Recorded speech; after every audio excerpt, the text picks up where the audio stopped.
आज के हम इस वीडियो में आपको बहुपद पोलिनोमियल के बारे में बात करने वाले हैं। बहुपद, ठीक है, बहुपद के बारे में बात करने वाले हैं। इसका जो पोलिनोमियल,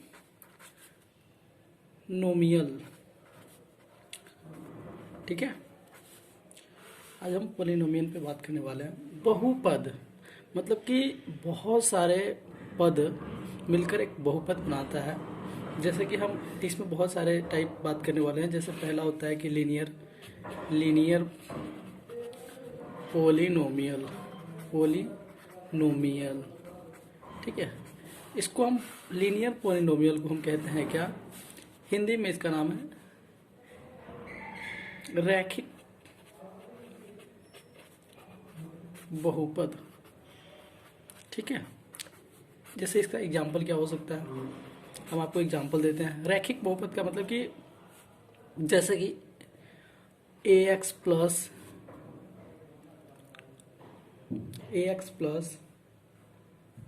b। अब देख लीजिए ax प्लस b, हम इसको px लेट कर लेते हैं। px equals to ax plus b। अब इसमें क्या कह रहा है कि a जो है ना, a वाला पार्ट a इक्वल्स टू 0 नहीं होना चाहिए, क्योंकि रैखिक बहुपद होने के लिए ax प्लस b। अब इसमें हम कैसे पहचानेंगे कि रैखिक बहुपद है, लीनियर पोलिनोमियल है। तो देख लीजिए, ये वाला पार्ट जो है ना, आपको ये वाला x का जो कोफिशिएंट होगा, x के साइड वाला, ये तो पहली बात 0 नहीं होगा। और हम देखेंगे कि कोई भी हमारे पास इक्वेशन होगा तो उसमें देखेंगे कि सबसे पहले चेक करेंगे कि उसका घात कितना है। अब देख लीजिए ax प्लस b है, ठीक है। अब ax प्लस b में हमारे पास x है, हम आपको बोले x, और ये हमारे पास कोफिशिएंट है। पहली बात तो हम देखेंगे कि कोफिशिएंट 0 नहीं होना चाहिए, तो a इक्वल्स टू 0 नहीं होना चाहिए। और दूसरी बात, इसका पावर चेक करेंगे कि क्या पावर क्या है, तो इसका पावर 1 है। 1 है, x पे पावर 1 है, नहीं कुछ होने पे x का पावर 1 है, ठीक है। तो हम इसको लीनियर पोलिनोमियल कहते हैं, लीनियर पोलिनोमियल, ठीक है। और सारा हम एग्जांपल देते हैं आपको। जैसे कि हो गया √3x प्लस 5, ये अब x के पावर क्या है, 1 है। ये तो कोफिशिएंट है, ये तो 0 नहीं है ना, ये 0 नहीं है। अब देख लीजिए 3x प्लस 5, ये आपके पास कौन सा है, लीनियर है, लीनियर पोलिनोमियल, ठीक है। और हमारे पास जैसे कि अब हम बात कर लेते हैं, ये हम आपको रैखिक बहुपद की बात किए हैं। और हमारे पास दूसरा जो बहुपद आता है वो आता है द्विघात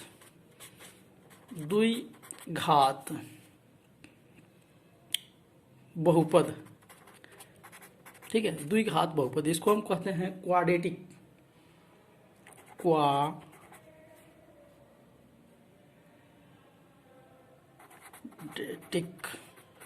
पोलिनोमियल, ठीक है। इसको आप कह सकते हैं, इसका ये फॉर्म है, इस हम फॉर्म पे आपको समझाया है, ठीक है। और इसका इस सारा ये सब एग्जांपल है। जैसे कि हम लीनियर की बात किए थे, लीनियर में क्या 5x प्लस 4, चाहे 1/2x प्लस 5, ये सब लीनियर का है, ठीक है। इस चीज़ को आप घात चेक करेंगे कि सबसे बड़ा घात क्या है। तो यहाँ पे घात, क्योंकि यहाँ तो ये तो अचर पद है और ये चर है, तो चर का घात कितना है, 1 है। यहाँ पे चर का घात कितना है, 1 है। अब यहाँ पे हम सेकेंड वाली की बात कर लेते हैं, द्विघात बहुपद की।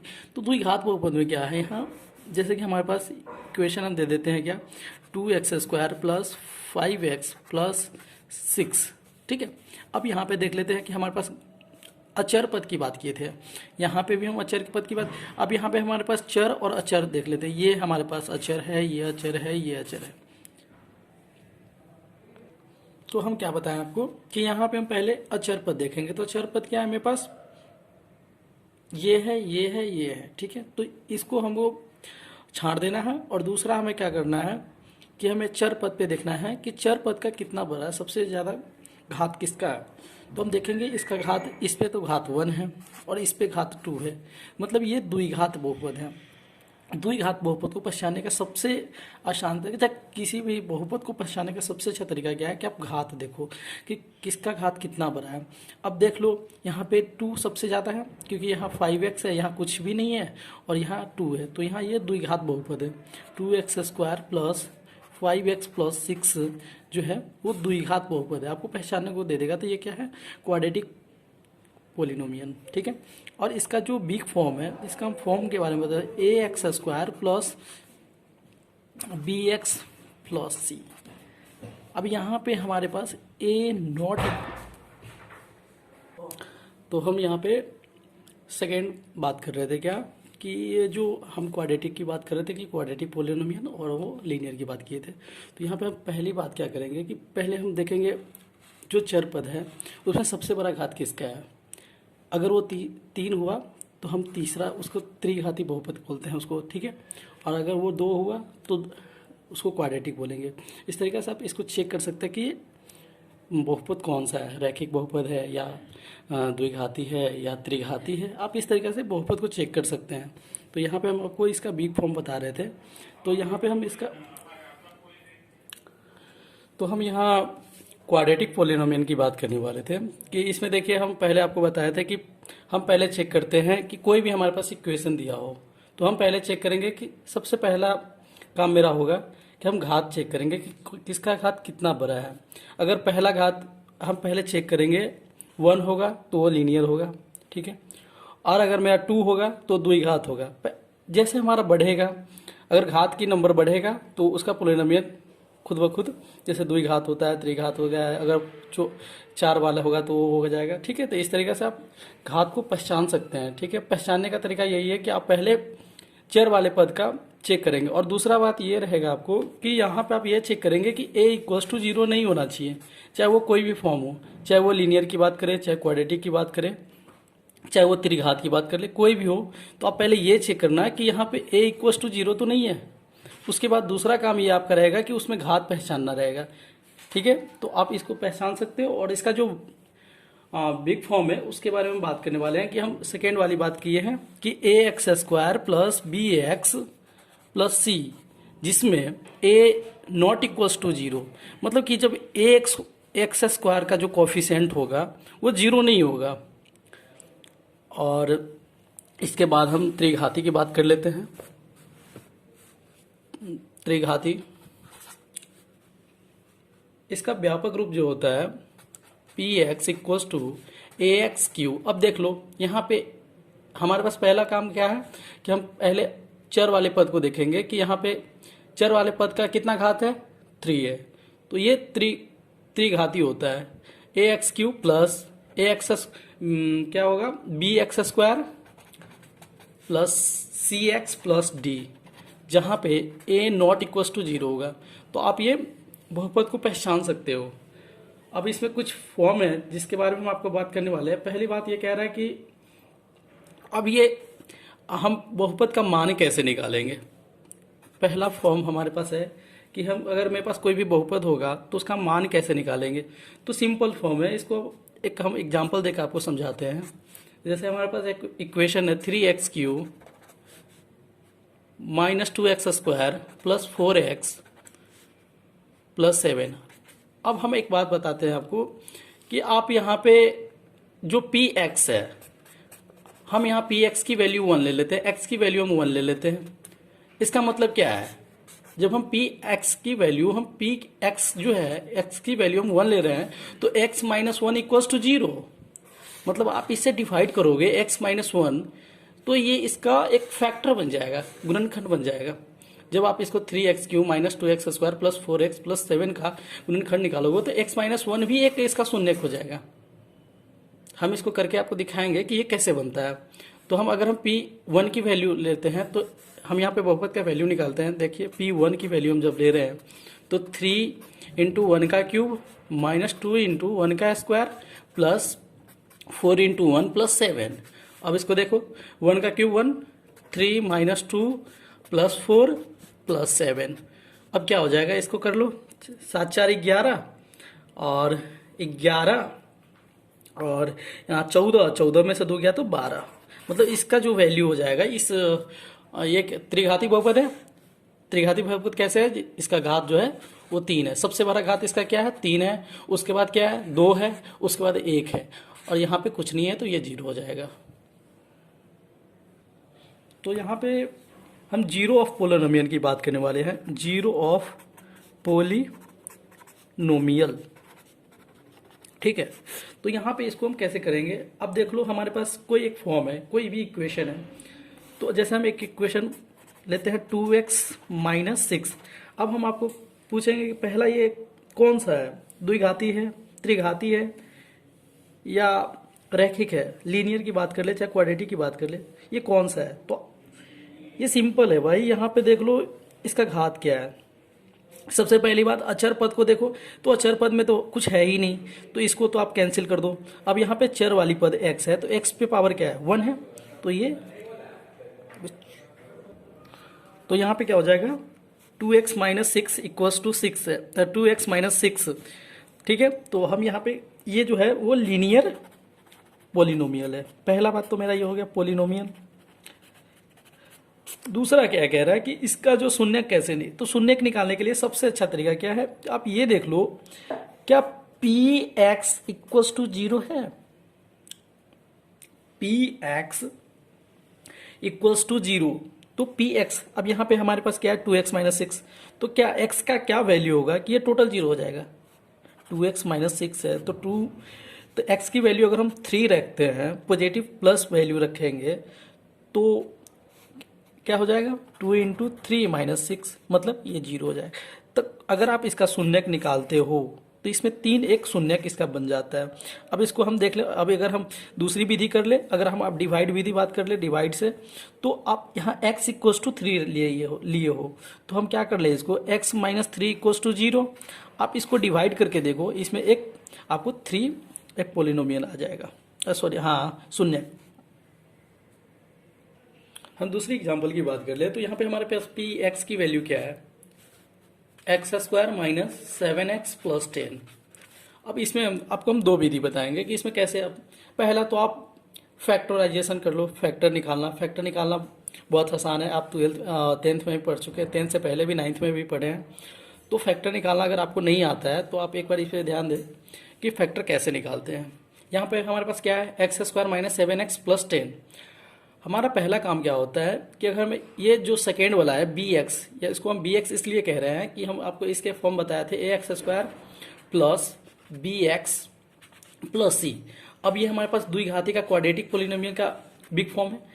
अब हम इसको क्या कर लेते हैं, हमारे पास पहला चेक ये करना होता है कि a इक्वल्स टू 0 नहीं होना चाहिए। तो क्या देखो इस इक्वेशन में एक एक्स a इक्वल्स टू 0 है क्या? यहाँ अगर 0 होता है तो ये टोटल 0 हो जाता है, एक्स स्क्वायर बनता ही नहीं। यहाँ पे अगर कुछ नहीं दिया हो तो 1 होता है, ठीक है। और यहाँ bx, तो bx हमारे bx की जगह क्या है? माइनस 7x, और c की जगह 10 है। तो हम अब फैक्टर की बात कर ले, तो यहाँ पे क्या हो जाएगा? एक्स स्क्वायर, और देखो मल्टीप्लाई करने पर हमारा ये c का वैल्यू आना चाहिए। अब देख लो हम 5 इंटू 2 कर लेते हैं, तो 5 इंटू 2 क्या हो जाता है? 10। और अगर हम 5 प्लस 2 कर लेते हैं तो क्या हो जाएगा? 7 हो जाएगा। मतलब कि गुना करने पे मेरा c का वैल्यू आना चाहिए, और जोड़ और घटाव दोनों में से कोई एक करने पे हमारे पास bx का वैल्यू आना चाहिए। यही फैक्टर निकालने का तरीका है। तो अब देख लो, इसको करके देखते हैं हम। तो हमारे पास क्या है? माइनस 7x है, तो हम यहाँ कर लेते हैं माइनस 5x माइनस 2x, और माइनस माइनस प्लस, और 5 इंटू 2 10, और प्लस 10। सिंपल है भाई। और यहाँ से x कॉमन ले लेंगे, x माइनस 5 माइनस 2 कॉमन लेंगे, तो x माइनस 5। अब इसका शून्य क्या क्या बनेगा? एक आपको इसके पास फैक्टर क्या आ जाएगा? x माइनस 2, और एक आ जाएगा x माइनस 5। अब आपके पास यहाँ पे दो फैक्टर आ जाएगा इसका। अगर हम x माइनस 2 इक्वल्स टू 0 कर लेते हैं तो x की वैल्यू क्या आ जाएगा? 2। मतलब इसका एक जो शून्यक होगा वो एक 2 हो जाएगा, ठीक है। और एक है x माइनस 5, तो x माइनस 5 को हम क्या कर लेंगे? 0 के बराबर रख देंगे। तो x माइनस 5 0 के बराबर होगा, तो x इक्वल्स टू क्या हो जाएगा? 5। तो इसका दूसरा जो शून्यक होगा वो 5 हो जाएगा। अब दूसरी विधि क्या कर सकते हैं? हम दूसरी विधि की बात कर लें, तो देखिए इसमें क्या होता है, बहुपद में आप कोई भी वैल्यू ले सकते हैं। अब इसका आंसर अलग भी आ सकता है, कोई ज़रूरी नहीं है कि आंसर मिलना चाहिए। हम वैल्यू 1 ले लेते हैं, हो सकता है आप वैल्यू 2 ले, तो इसमें कोई ज़रूरी नहीं है आंसर मिलना, बस इसका कॉन्सेप्ट सीखिए। अब देखिए हम बताते हैं आपको x square minus 7x plus 10 है। हमने यहाँ पे फैक्टर निकाला, हमारे पास शून्य क्या आया 2 और 5 आया, ठीक है। हम चाहते हैं कि अब P1 की वैल्यू हम ले लें, हो सकता है ये 2 ले, तो हम P अगर 1 लेते हैं तो क्या आ जाएगा हमारे पास x square minus 7x plus 10, ठीक है। तो 1 माइनस 7 प्लस 10 मतलब 10 एक 11, 11 माइनस 7 मतलब 4। अब इसका तो हमारे पास एक चीज यहाँ पे आपको ये होना चाहिए कि हम जब इक्वेशन निकाल रहे हो तो पी एक्स की वैल्यू 0 होना चाहिए, तभी वो शून्य होगा। तो क्या ये पी एक्स की वैल्यू 0 है? यहाँ तो 4 है, तो ऐसा नहीं है, तो फिर हम यहाँ पे वैल्यू रख के देखेंगे। अब हम ऐसे आगे बढ़ते हैं, तो जैसे हमने P1 रखा, P2 की वैल्यू रखते हैं, तो क्या हो जाएगा 2 का स्क्वायर माइनस 2 का स्क्वायर माइनस 7 इंटू 2 प्लस 10। अब देख लो 4 माइनस 14 प्लस 10 0 हो गया, मतलब कि इसका तो एक हो जाएगा क्या, जब हम x की वैल्यू 2 लिए हैं तो x की वैल्यू 2 लिए हैं तो हमारे पास एक बन जाएगा शून्य कि इसका 2, और एक 5 जब आप रखोगे, अब हम यहाँ पे आपको बताते हैं 5 रख करके, क्योंकि हम देखे हैं कि इसका शून्य एक 2 है और एक 5 है, तो हम 2 पे तो आपको बताया है कि 2 का जब हम रखें तो इसका वैल्यू हमारे पास 0 आया है, और हम 5 रख के देखते हैं यहाँ पर P5 की वैल्यू रखते हैं तो ये हमारे पास इसका भी वैल्यू 0 होना चाहिए। जब हमारे पास इसका शून्य जब 2 5 आया है तो इसको रखने पे हमारे पास 0 आना ही चाहिए। तो हम आपको करके दिखाते हैं यहाँ पे x square minus 7x plus 10, ठीक है। अब हम जब 5 रखेंगे तो 5 का स्क्वायर क्या हो जाएगा 25, अब यहाँ 7 इंटू 5 अब प्लस 10। अब देख लो 10 और 25 35, अब माइनस 35, क्या 0 है? मतलब इसका जो शून्यक होगा, कोई भी इक्वेशन है उसका अगर शून्यक होता है तो वो उसके अगर उस मान को आप रखोगे उस इक्वेशन में तो उसका योग जो होता है वो 0 के बराबर हो जाता है। तो हम यहाँ क्या कह रहे थे आपको, यहाँ पे हमने इसका शून्य के बारे में बताया है कि जो भी आपने फैक्टराइजेशन के थ्रू हो या आप इसको 0 लेट करके आप देखें कि इक्वेशन का जो योग है वो 0 कहाँ पे हो रहा है, उसके थ्रू आप निकाल सकते हो, या आप सिंपल फैक्टराइजेशन कर सकते हो। और अगर आप क्यूबिक की बात कर ले, अगर हमारे पास त्रिघाती बहुपद आ गया तो आप उसको पहले, अब देख लो हम एक त्रिघाती बहुपद पे बात कर लेते हैं। जैसे हमारे पास एक्स क्यू है माइनस 7x है प्लस 7x स्क्वायर की बात कर ले प्लस 5x प्लस 6, ऐसा हमारे पास कोई वैल्यू है, ठीक है। अब हम क्या कर लेते हैं, पहला काम मेरा क्या होगा, अगर हम x की वैल्यू 1 लेते हैं, x की वैल्यू क्या लेते हैं 1 लेते हैं, तो क्या हो जाएगा 1 minus 7 plus 5 plus 6, it means क्या हो जाएगा यहाँ 6 5 11 और 11 एक 12, 12 माइनस 7 इक्वल्स टू 5। अब देख लो भाई ये तो भला हो नहीं रहा, तो ये हमारे पास 0 तो आ नहीं रहा है, तो ये x का वैल्यू, अब हम यहाँ अगर हम निगेटिव रखते हैं, अगर हम इसका वैल्यू x की वैल्यू निगेटिव रखते हैं तो क्या होगा x cube minus 7x square plus 5x plus 6 है, ठीक है। अगर हम x की वैल्यू निगेटिव रख लेते हैं तो ये -1 और ये हो जाएगा -7 और ये क्या हो जाएगा -5 अब प्लस 6, ठीक है। अब ये क्या हो जाएगा, यहाँ पे हम देख लेते हैं तो क्या हो जाएगा, ये 7 5 12 एक 13, बस -13 अब प्लस 6 मतलब कि -7, मतलब कि ये 0 नहीं आ रहा है। मतलब क्या कह सकते हैं इसको कि x माइन निगेटिव पे भी नहीं आ रहा है और पॉजिटिव पे भी नहीं आ रहा है, तो हम 2 की वैल्यू रखेंगे। तो अगर हम 2 की वैल्यू रखते हैं तो क्या हो जाएगा 8 माइनस 2 दूना 4 7 चौका 28 प्लस 5 दूना 10 प्लस 6, मतलब अब देख लीजिए 10 8 28, मतलब ये बच जाएगा आपके पास 6, मतलब यहाँ पॉजिटिव पे भी सेकेंड 2 हम जब वैल्यू रख रहे हैं तो नहीं आ रहा है। तो हम इस तरीके के क्वेश्चन को कैसे करेंगे, हम क्या कह रहे हैं, पहले अगर हमारे पास x माइनस 1, ठीक है, आप हम इस तरीके से इसका वैल्यू निकालेंगे, ठीक है। वैल्यू निकालने पर हमारे पास पहले ये होना चाहिए कि इसके इक्वल टू 0 आ जाए, अगर 0 आ जाएगा तो वो उसके पॉलिनोमियल में काउंट हो जाएगा।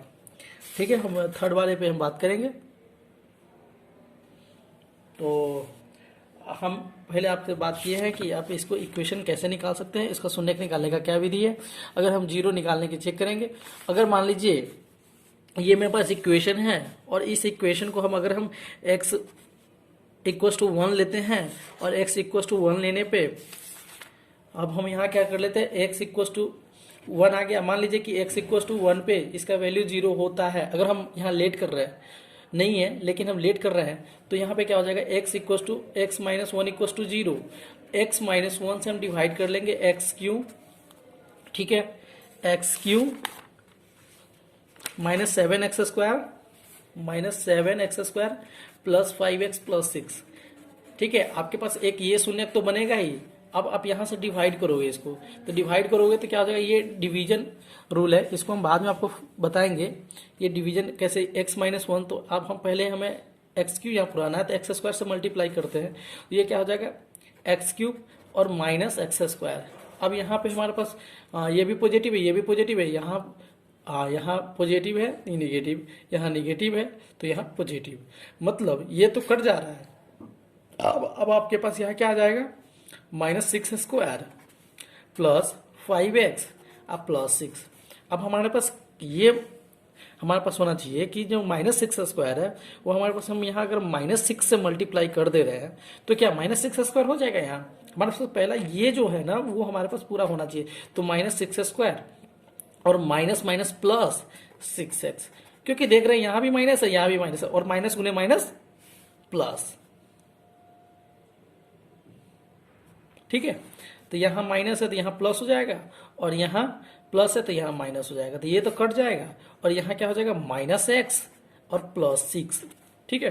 अब हम यहाँ क्या कर लेंगे, अगर हम माइनस 1 से मल्टीप्लाई करते हैं तो माइनस एक्स, ठीक है, और माइनस माइनस प्लस अब 1 इंटू 1, ठीक है, ये क्या हो जाएगा माइनस माइनस, ये कट जाएगा, और यहाँ क्या हो जाएगा 5। इस तरीके से आपका इसका सिंपल भी ये आ गया। अब आपके पास अगर एक शून्य की है और आप इसका फैक्टराइजेशन करेंगे तो आपको सिंपल वे में आ जाएगा शून्य। अब हम इस पे ज़्यादा हम आपको बताए हैं ये शून्य निकालने के लिए कि किस तरीके से आप शून्य निकाल सकते हैं। अगर हम थर्ड इक्वेशन की बात कर ले, हम आपको एक बता देते हैं क्योंकि इसमें थोड़ा सा लड़कों को दिक्कत होता है। तो यहाँ पे हम एक इक्वेशन क्या है, x cube minus x square plus x minus 1, simple है, पी एक्स ये है हमारे पास, ठीक है। अब हमारे पास ये पी एक्स है, ठीक है। अब हमें इसको चाहते हैं कि इसका शून्य कैसे निकलेगा, तो शून्य निकालने के लिए हम क्या करें, पहले वैल्यू रख के चेक करेंगे कि क्या इसका योग जो है वो 0 है क्या। तो अगर हम 1 रखते हैं, P1 की वैल्यू रखते हैं तो क्या हो जाएगा यहाँ 1 माइनस 1 प्लस 1 माइनस 1, मतलब 1 1 2 2 माइनस 2 0, ठीक है। मतलब कि पहला जो आपके पास अगर x की वैल्यू आपने 1 रखा, x की वैल्यू 1 रखा तो x माइनस 1 से आप डिवाइड करोगे, x Q minus x square, x Q minus x square plus x minus 1। आपके पास एक तो कंफर्म आ गया कि आपका एक शून्य जो होगा वो क्या होगा 1, एक शून्य 1 होगा, सॉरी एक शून्य 1 नहीं होगा। जब आप x की वैल्यू लिए हो x इक्वल टू 1 तो x माइनस 1 इसका एक फॉर्म हो जाएगा, क्योंकि आपको फैक्टराइजेशन करना है। तो आपको एक जो इसका शून्य होगा x माइनस 1 होगा, और दूसरा आपको यहाँ से आप डिवाइड करके देखो, डिवीजन मेथड। तो यहाँ से क्या हो जाएगा, आपको पहले यहाँ से क्या कर लो, एक्स स्क्वायर से मल्टीप्लाई करोगे, यह आ जाएगा एक्स क्यूब और यहाँ आ जाएगा एक्स स्क्वायर, ठीक है। अब ये माइनस ये प्लस ये कट जाएगा, ठीक है। अब यहाँ आ जाएगा प्लस एक्स माइनस 1, ठीक है। अब हमारे पास प्लस एक्स माइनस 1, तो हम यहाँ प्लस से मल्टीप्लाई कर देंगे, सॉरी हाँ, मतलब कि यहाँ से मल्टीप्लाई करेंगे तो प्लस एक्स माइनस 1, क्योंकि माइनस मल्टीप्लाई हो रहा है तो ये कट जाएगा, ये कट जाएगा, मतलब ये टोटली 0 आ जाएगा। इसका शेषफल क्या आ रहा है 0 आ रहा है, मतलब एक तो इसका क्या आ जाएगा x माइनस 1 इक्वल टू 0, मतलब एक इक्वल टू एक तो इसका ये बन जाएगा फैक्टर, और एक एक्स स्क्वायर प्लस 1 है, ठीक है। तो एक इसका फैक्टर ये हो जाएगा, एक शून्य की ये होगा और एक शून्य की ये हो जाएगा। इस तरीके से आप शून्यक निकालना समझ गए होंगे। अगर आपको कहीं से भी डाउट आता है तो आप हमें कमेंट करके बताएं। हम चाहेंगे कि उस क्वेश्चन का आपको कमेंट के द्वारा या किसी तरीके से आपको अगले वीडियो में हम उसके सॉल्यूशन भेजें। Thank you.